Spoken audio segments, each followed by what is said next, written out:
take responsibility for delivering this mandate. I so move.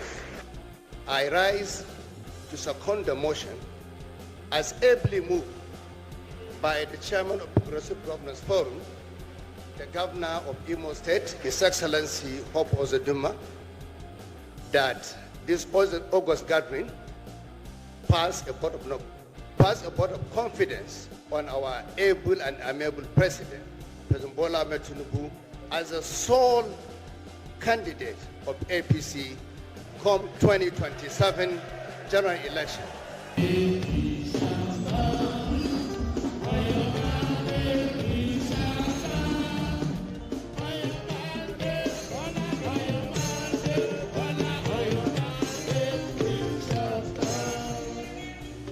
The political sagacity of President Bola Ahmed Tinubu, in view of the fact that despite very difficult times, he has been able to set Nigeria on a path of growth, confirmed by the International Monetary Fund. In view of the fact that Nigerians are grassroots people, are very excited. In view of the fact that even the members of the National Assembly and senators said they have never had it this good. The leadership of the House of Reps should join me. I want all the members of the National Assembly of the APC extraction to stand up wherever they are. I want distinguished senators to stand up where they are. And you will echo what I'm going to say. Those who love you will also join. I want to move, and let it be moved, that not only will President Bola Ahmed Tinubu be a sole candidate for the presidency in 2027, but he will also be a sole candidate for the whole Nigerian population, because all other political parties have been torn into shreds. I went to my state and I saw the umbrella at the PDP. It has over 100 holes. And so very soon you will hear. I'm not the one to break the news. But I know the national chairman has already broken the news that everything in the South-South has collapsed for you. And that is the same thing that is happening in the nation. Nigerians are saying that because you have done a difficult job well, that it is time for us to reward you by sending you back to the presidency for a second term in office. I move, therefore, as the Senate President of the Federal Republic of Nigeria, that Mr. President return, one, as a candidate of the APC on a post, and secondly, as the next president for a second term come 2027. I so move. Listen to that voice. That's the voice of the Senate President. I so move. Mr. Speaker. Distinguished ladies and gentlemen, my name is Honorable Abbas Tajuddin, the Speaker of the House of Representatives, and I stand on behalf of the whole entire 109 senators, 360 members, and all the 36 speakers and their members to second this very important motion moved by the Senate President Asosakon.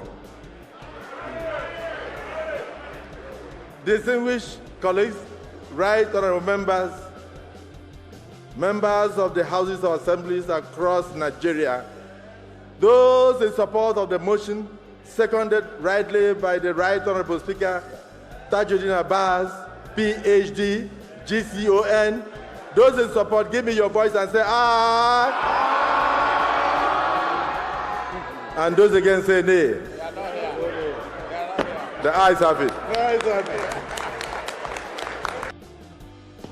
Ìgbà kan máa dé, àsìkò kọ́ṣì ń bọ̀ wá, ìgbà kan máa dé, àsìkò kọ́ṣì ń bọ̀ wá, tólórò máa sáré, ọlọ́pàá máa sáré, ayé máa sáré, ẹyẹ tí ò dúró rere máa sáré, àlórà máa sáré, HS tí kò mọ kankan máa sáré, everybody máa sáré, gbogbo wa pátá máa sáré, ìgbà.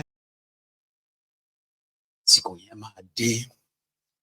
That's, you know what, right? In that gathering, when I was watching all of that, I felt like they were just mocking all of you. Because Akwabiole actually moved the motion. Okay. Anyway, so he actually moved the motion to say not that Tinubu will be the sole candidate of APC, he is also going to be your candidate, because by that time, you probably will have no political party to field any candidates. They are confident. They said all the parties are in tatters. Everybody is for you. Everybody is coming to you.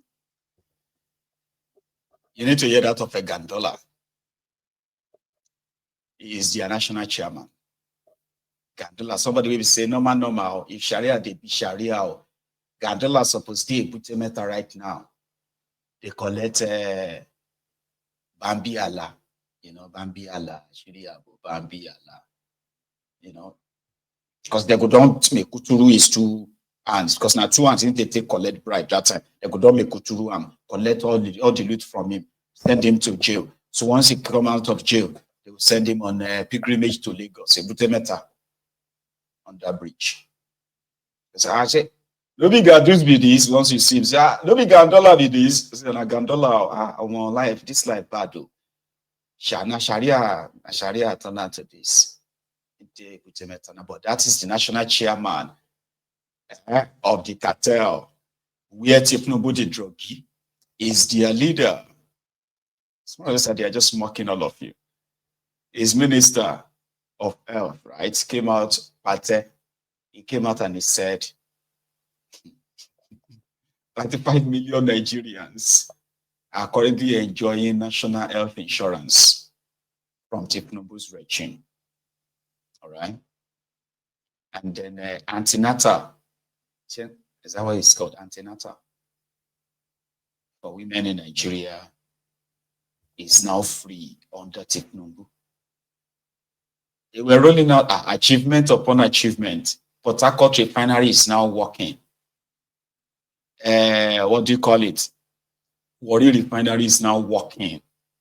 Nigeria Naira is now stable from 200 Naira to $1, 199 Naira to $1 to what it is today, 1,000, nearly 1,700 Naira to $1.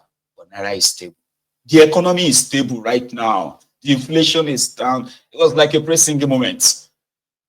Listen to that part of a Gandola. The unwavering support of distinguished members of both the Senate and the House of Representatives under the esteemed leadership of His Excellency Senator Godswill Akpabio, GCON, and Right Honorable Tajuddin Abbas, GCON, respectively. Your partnership and legislative backbone have been instrumental in advancing reforms that empower the people and strengthen our democracy.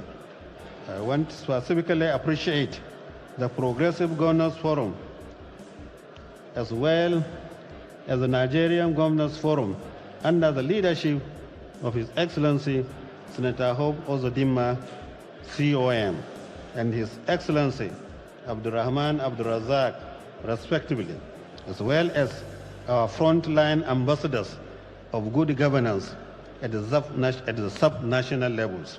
These distinguished leaders have not only upheld the ideals of the APC in their various states, but they have also served as pillars of stability, innovation, and national unity. In moments of national challenge, the PGF has consistently supported the party's national structure, played critical roles. Blah, blah, blah, blah. I don't want to waste your time. Skolu also addressed them. Skolu said that, you know what, he took a very critical decision about Nigeria. There are some people, they were pressuring him. They thought he was going to change his mind. So he didn't change his mind. So now everything is coming back to normal. Lee Kuan Yew, Dickhead Simba, Anambra. And progress. Together, we pledge to confront Nigerian challenges head-on by rebuilding the trust, fostering prosperity, and restoring our nation's economic health. Today, I am proud to affirm that our economic reforms are working.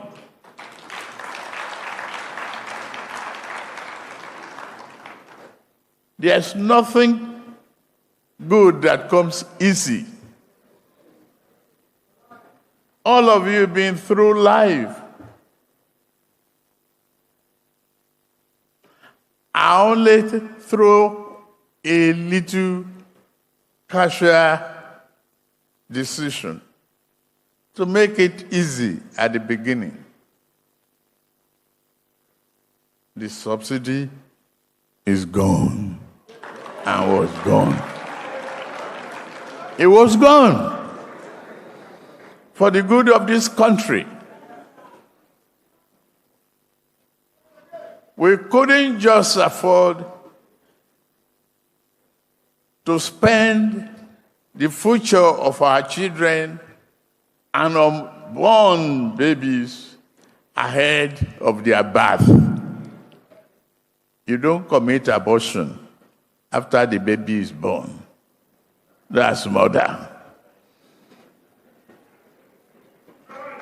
Through our Renew Hope agenda, our administration pledged to tackle economic instability, improve security nationwide, reduce corruption, reform governance, and lift our people out of poverty. How fast will you have reconstructed this country if you allow the arbitrage in the exchange rates to continue? That is the grandmother, father of corruption. You could see FCC recovering over 750 something houses from one person. Locally here.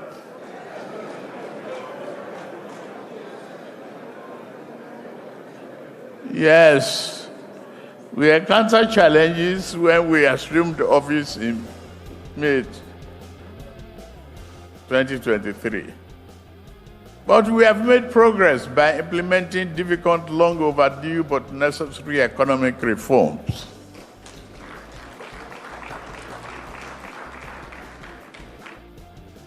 We have removed corruption-laden arbitrage, fuel subsidy, eliminating the arbitrage-driven multiple foreign exchange, together with our far-reaching tax reform. I hope the bills are passed and will be on their way. Senate President, Speaker, where are those tax reform bills? Because of the reforms, our country now attracts greater foreign direct investment that will ultimately create jobs and produce much needed goods and services that will significantly improve the standard of living of our people. Implementing these reforms, we invariably offended powerful elites. I can tell you at this junction, at that particular time, I got addicted to reading all the criticism and watching more televisions to see their comments. Those selfish elites today must salute the courage of every one of you. Salute Nigerians for their perseverance, their patience, their resiliency. Thank our brothers who stood firmly believing us.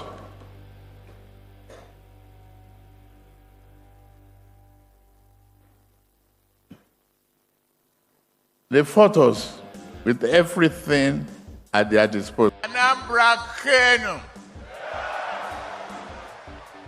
Anambra Kenu. Igbo Kenu. God bless you. Anambra Kenu. Anambra Kenu. Igbo Kenu. God bless you. I know I should have warned you, right? That's what I meant when I said that they were actually telling themselves that they are doing fine. When it is convenient, right? He's going to claim responsibility. I removed subsidy. I took decisions, right?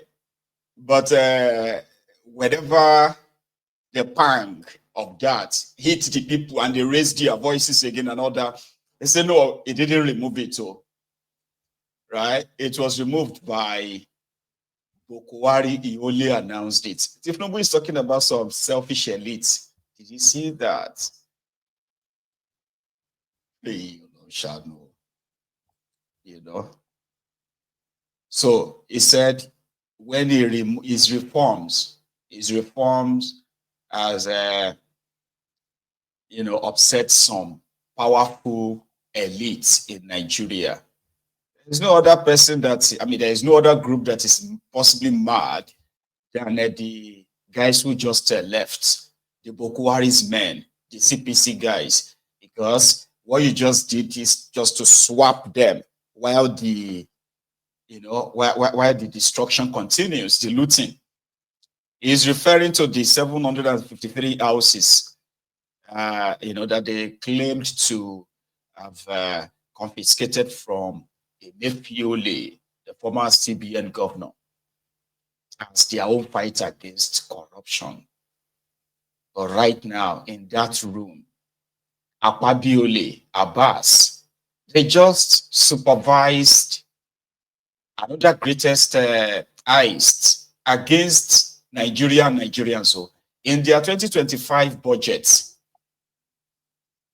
they've inserted over 7 trillion naira frivolous, bogus projects, money that is just going to go into private pockets, right from Akpabiole down to the last bit. Tinubu said his reforms has attracted investors and they have created jobs. Something is that they won't give you number because it doesn't exist. The real statistics available out there show the decline, right? But they continue to make projections though. Like what happened is that we expect to grow. Nobody will trust you. We expect to grow by 3%, by 4%. Oh, Nigeria grew by 4% last year. But yet, an average person in Nigeria can't afford to buy a meal. Do you know what I mean? So I told somebody, I said, if your country's government policies, if they are working right, the example will be you. They don't need to pay anybody to tell you. You are going to be the living example. It says something about security. Shema, you mad because it's not well. The demented Kolu is talking about security in Benue State. See, come on. We are talking about the increase. Even the supposed Borno governor, right, Zulum, who came out to say the Boko Haram they have regrouped and they are waxing stronger, destroying base to base, from community to community, and somehow they have overwhelmed the Nigerian army. A governor said that too. Guess what? They attacked him, called him names. Shut up your mouth. You want to spoil the name of army? The government of a call, on and on like that. So that's the same guy who is telling himself that everything is fine. I understand that you may want to sound positive, right? But come on, man. Like you are actually telling yourself that all these happenings, right? They are not happening. But it's called Shashe, you get. So they are not only feeding you lies, they are feeding themselves too. Unfortunately, they are also getting high on their own lies. Unfortunately. And yeah, here is another one. Within that same Senate, this time not as Old Rock, Villara, it is now their Senate. They have a hearing. So they invited Werewike, okay? Werewike started an operation where he's been arresting beggars in Abuja, deporting them to any near far northern states, right? So he went there to defend his budget, their 2025 budget, which has already been kind of like approved and signed. I don't even know what budget again they're talking about. Maybe supplementary, an extra, all right? So it was around that time that Dume, the Borno senator, right, advised Wike to build IDP camps or maybe beggars camp and house all these beggars, give them food, give them money, medication, and send their children to school, rather than just be arresting them and deporting them. Wike's response supposed to shock me, but not to shock me. He categorically responded and told the guy, I wouldn't want to bring Boko Haram to Abuja. Like beggars, look,